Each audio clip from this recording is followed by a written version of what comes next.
بسم اللہ الرحمن الرحیم۔ مسئلہ: روزے عید الفطر سنت آس کے اول چیزیں بخورد و صدقہ فطر دہد و مسواک کند و غسل کند۔ یہاں سے صاحب کتاب قاضی ثناء اللہ پانی پتی رحمۃ اللہ علیہ عیدین کے مسنون اعمال کو بیان کر رہے ہیں۔ تو عید الفطر کے اندر کیا کیا چیزیں مسنون ہیں، عید الفطر کے اندر کون کون سے مسنون اعمال ہیں، پہلے انہوں نے اس کو بیان کیا ہے، اور اس کے بعد کچھ چیزیں ہیں، کچھ چیزیں کیا ایک دو چیزیں ہیں جو عید الفطر کے دن نہیں کرنا ہے اور عید الاضحیٰ کے اندر کرنا ہے، یعنی مسنون ہے، اور کچھ اس کا الٹا ہے، تو اس کو آگے بیان کر دیں گے۔ تو اکثر جو مسنون اعمال ہیں وہ عید الفطر اور عید الاضحیٰ کے اندر مشترک ہیں۔ تو کہہ رہے ہیں کہ روزے عید الفطر سنت آس کے عید الفطر کے دن سنت یہ ہے کہ اول چیزیں بخود کہ پہلے کوئی چیز کھائے، یعنی عیدگاہ میں جانے سے پہلے آدمی کو چاہیے کہ کوئی چیز کھا لے اور پھر عید الفطر کی نماز کے لیے جائے۔ یہ عید الفطر کے اندر مسنون ہے، اور عید الاضحیٰ کے اندر اس کا الٹا ہے، خالی پیٹ جانا چاہیے۔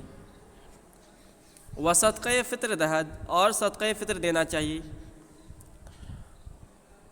و مسواک کند، اور مسواک کرنا چاہیے۔ اب یہ صدقہ فطر کیا ہے اور کتنا واجب ہوتا ہے، کس پر واجب ہوتا ہے، اس کے احکام یہ کتاب الصوم کے اندر آئیں گے۔ و مسواک کند، اور مسواک کرنا چاہیے۔ و غسل کند، اور غسل کرنا چاہیے۔ و احسن ثیاب پوشد، اور اپنا اچھا کپڑا پہننا چاہیے، اچھا اور جو قیمتی لباس ہو اس کو عید الفطر کے اندر پہننا چاہیے۔ تو یہ عید الفطر کے لیے اچھا اور قیمتی لباس مسنون ہے، اور جمعے کے دن سفید لباس پہننا مسنون ہے، بہتر ہے۔ لہذا اگر عید الفطر کے دن اگر کسی کے پاس دو قسم کا لباس ہے، ایک سفید لباس ہے مگر وہ اچھا نہیں ہے، اور ایک رنگین لباس ہے، کپڑا ہے مگر وہ قیمتی ہے، اچھا ہے، تو اس قیمتی لباس کو پہننا چاہیے، سفید لباس کو نہیں پہننا چاہیے۔ وہ خوشبو استعمال نمایت، اور خوشبو استعمال کرے، عطر وغیرہ لگا لے۔ وہ تکبیر گویا بمصلی رود، اور تکبیر کہتا ہوا مصلی کو جائے، مصلی کہتے ہیں عیدگاہ کو، نماز پڑھنے کی جگہ یعنی عیدگاہ، اور تکبیر کہتا ہوا مصلی کو جائے یعنی عیدگاہ کو جائے۔ لیکن جہر بتکبیر نہ کند، لیکن زور سے تکبیر نہ کہے۔ اور عید الاضحیٰ کے اندر اس کا الٹا ہے، عید الاضحیٰ کے اندر آدمی جب عیدگاہ کے لیے جائے تو زور زور سے تکبیر کہتا ہوا جائے۔ وہ چوں آفتاب بلند شود، اب یہاں سے عید الفطر یا کہہ لیں عیدین کی نماز کے اوقات کو بیان کر رہے ہیں، کتنے بجے عیدین کی نماز پڑھنی چاہیے۔ کہہ رہے ہو چوں آفتاب بلند شود، جب آفتاب بلند ہو جائے، وہ چشم خیرگی نمایت، اور آنکھیں آفتاب پر ٹک نہ سکے، یعنی آفتاب بلند ہو جائے اور بلند ہونے کے بعد اس کے اندر اتنی تیزی اور حدت آ جائے کہ اگر آدمی اپنی آنکھوں کو آفتاب کے ٹکیے پر لے جائے تو آنکھیں وہاں ٹک نہ سکے، وہی 7 8 9 بج جاتا ہے تقریباً۔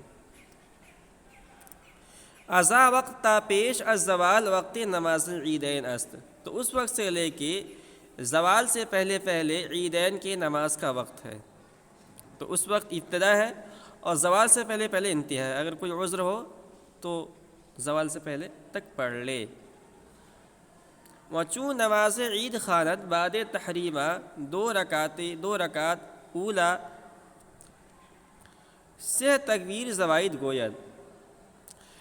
اب عید کے نماز یا عیدین کی نماز پڑھنے کا طریقہ کیا اس کو بیان کر رہے ہیں۔ وچوں نماز عید خانت، جب عید کی نماز پڑھے، اتنی بات سمجھ لیجئے بنیادی طور پر کہ عید کی نماز تو جیسے عام نماز ہوتی ہے 2 رکعت نماز، اسی طرح ہے، مگر اس کے اندر 6 زائد تکبیریں ہیں، بس یہ فرق ہے۔ اور ان 6 زائد تکبیروں میں سے 3 تکبیر کا محل پہلی رکعت میں ہے، اور 3 تکبیر کا محل دوسری رکعت کے اندر ہے، اسی کو یاد رکھنا ہے۔ اصل عید کی نماز کے اندر یہ ہے، اور اسی میں آدمی گڑبڑا جاتا ہے جس کو مسائل معلوم نہیں ہوتا ہے، اسی طریقوں کو بیان کر رہے ہیں۔ وچوں نماز عید خانت، جب عید کی نماز پڑھے، بعد تحریمہ، تکبیر تحریمہ کے بعد، تکبیر تحریمہ یعنی پہلی رکعت میں جب اللہ اکبر کہہ کے ہاتھ باندھ لے، در رکعت اولا پہلی رکعت میں سے تکبیر زوائد گویا 3 زائد تکبیر کہے. تو تکبیر تحریمہ کہنے کے بعد ان 3 زائد تکبیر کو کہے گا. وباہر تکبیر ہر 2 دست بردارد اور ہر تکبیر پر اپنے دونوں ہاتھوں کو اٹھائے گا. اس کو کہتے ہیں رفع یدین. تو ہمارے یہاں صرف عیدین کی نماز میں رفع یدین ہے. وبعد تکبیرات ثنا خان اور تکبیر کے بعد ثنا پڑھے گا. 3 زائد تکبیر کہنے کے بعد ثنا پڑھے گا. تو پہلے تکبیر تحریمہ کہہ کے نماز شروع کرے گا, اس کے بعد 3 زائد تکبیریں کہے گا, اور پھر تیسری تکبیر پر جو تیسری زائد تکبیر ہوگی, تیسری تکبیر پر ہاتھ کو باندھ لے گا. پہلی دونوں تکبیروں پر ہاتھ کو کانوں تک اٹھائے گا, چھوڑے گا, اور تیسری تکبیر پر دونوں ہاتھوں کو کانوں تک اٹھا کر باندھ لے گا, اس کے بعد ثنا پڑے گا. ودر رکعت دوم بعد قرات پیش از رکوع سے تکبیرات زوائد گوید, اور دوسری رکعت میں قرات کے بعد رکوع سے پہلے 3 زائد تکبیروں کہے گا. وباہر تکبیر ہر 2 دست بردارت اور ہر تکبیر پر اپنے دونوں ہاتھوں کو اٹھائے گا. تو دوسری رکعت میں جو تکبیر زائد کا محل ہے وہ ہے, پہلے امام دوسری رکعت کا قرات کرے گا, سورہ فاتحہ پڑھے گا, سورت ملائے گا, اور پھر سورت ملانے کے بعد اب رکوع میں جانا چاہیے تھا, مگر رکوع میں جانے سے پہلے 3 زائد تکبیر کہے گا. تو 3 زائد تکبیر پر دونوں ہاتھ کانوں تک اٹھائے گا اور چھوڑ دے گا, اور پھر جب چوتھی تکبیر کہے گا تو وہ رکوع والی تکبیر ہوگی اور رکوع میں چلا جائے گا. اور پستر رکوع گوید, اور اس کے بعد رکوع کرے. این تکبیر رکوع در نماز عید واجب است. کہہ رہے کہ یہ رکوع والی تکبیر عید کی نماز میں واجب ہے. اگر فوت ہو جائے سجدہ سہو لازم گردد تو سجدہ سہو لازم ہو جائے گا. ٹھیک ہے, تو 3 تکبیر زائد ہوئی, اور چوتھی جو تکبیر ہے رکوع کی وہ چوتھی تکبیر ہوگی. اگر اس کو چھوڑ دیتا ہے تو سجدہ سہو کرنا لازم ہو جائے گا. و نماز عید اگر کسی ہمراہی امام در نیابت. کہہ رہے کہ کوئی آدمی ہے اور آ رہا تھا, آتے آتے اس نے جب عیدگاہ تک وہ پہنچا تو امام صاحب عید کی نماز پوری کر چکے تھے, تو کیا اس کی قضا کرے گا؟ کہہ رہے عید کی نماز کی قضا نہیں ہے, وہ گناہ گار ہو جائے گا, لیکن عید کی نماز کی قضا اس پر لازم نہیں ہے.